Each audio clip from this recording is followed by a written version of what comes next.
They were the best they had. Paratroopers, legionnaires. The battle would be hard. I realized that Dien Bien Phu would make or break us. US supplied B-26 bombers dropped napalm on enemy positions.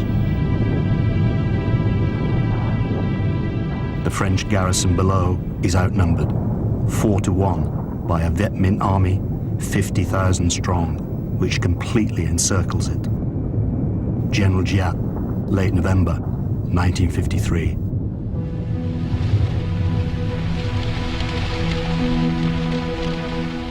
Our scouts at Dien Bien Phu send daily reports. The enemy is parachuting in soldiers, weapons, and a huge amount of barbed wire. They are industriously repairing the old Japanese airstrip. The French generals have announced, this is not a raid. We have taken this place, and we intend to stay. So be it.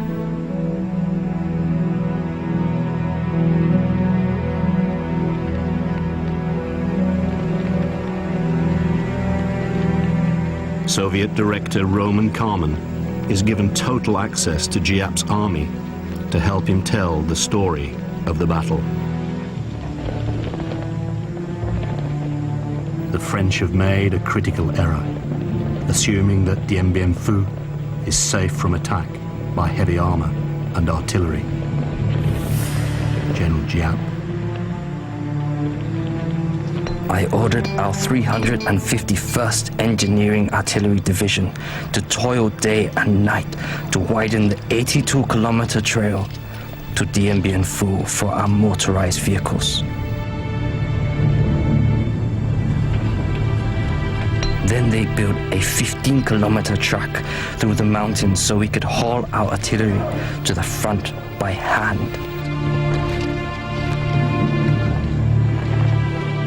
The French appoint Colonel Christian de Castries as commander of Dien Bien Phu. The battle that will be remembered by the veterans as 55 days of hell will soon begin.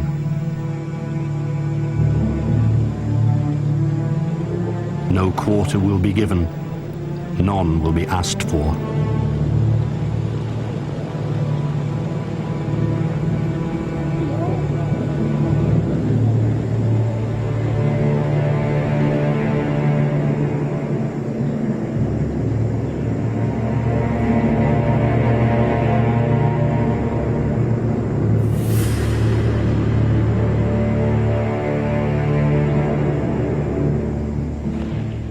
Xuan Nha, a Viet Minh officer. It took us about 45 days. We marched at night and rested during the day. Sometimes we just slept on the roadside and dug our own foxholes against enemy attacks from the air. Viet Minh Captain Chun Van Ho. The French were physically bigger and had many weapons. But we had something we could use against them: our courage. We were determined to fight until the end, because they came here to steal our land. March 13th, 1954. The assault on the French stronghold of Dien Bien Phu begins.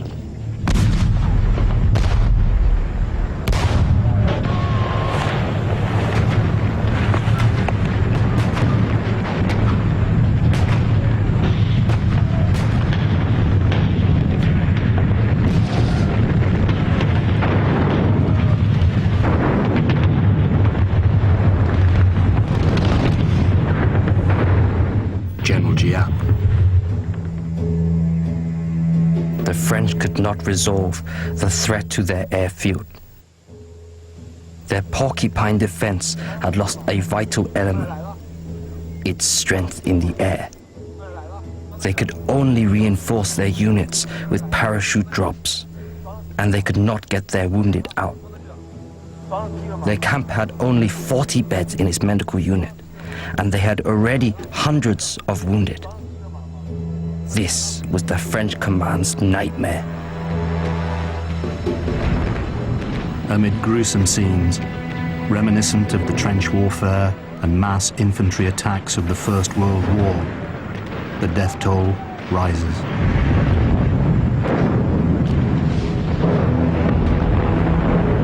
There are countless acts of heroism on both sides as the Battle of Dien Bien Phu becomes part of military folklore.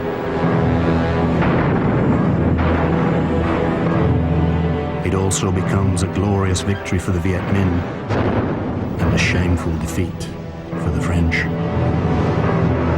French resistance ends on May 7th. Giap orders a full-scale infantry attack.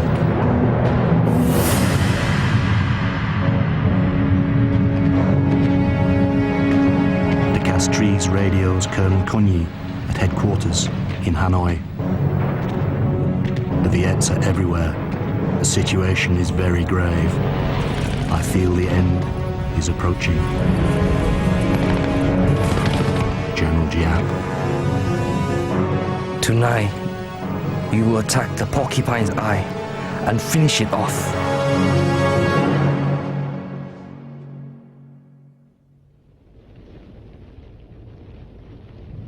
Late in the afternoon, Giap hears the fateful news from his 312th Division. All enemy soldiers in the command post have surrendered. We have arrested De Castries. Suddenly, everyone in the headquarters shouted, clapped their hands and hugged one another. They jumped for joy like children. Some people cried, others stood with their mouths gaping. The faces of others turned pale with shock.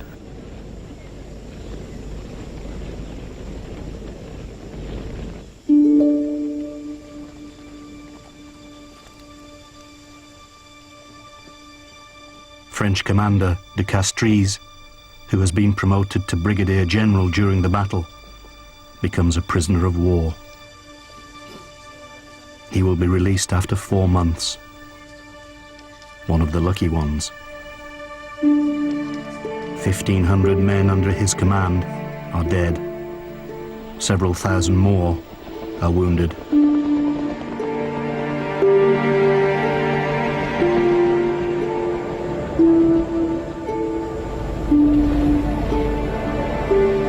The Red Cross evacuates a fortunate few hundred of the Viet Minh's 10,000 prisoners.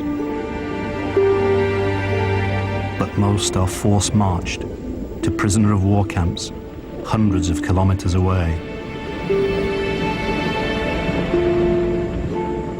Less than 4,000 will survive to be repatriated to France.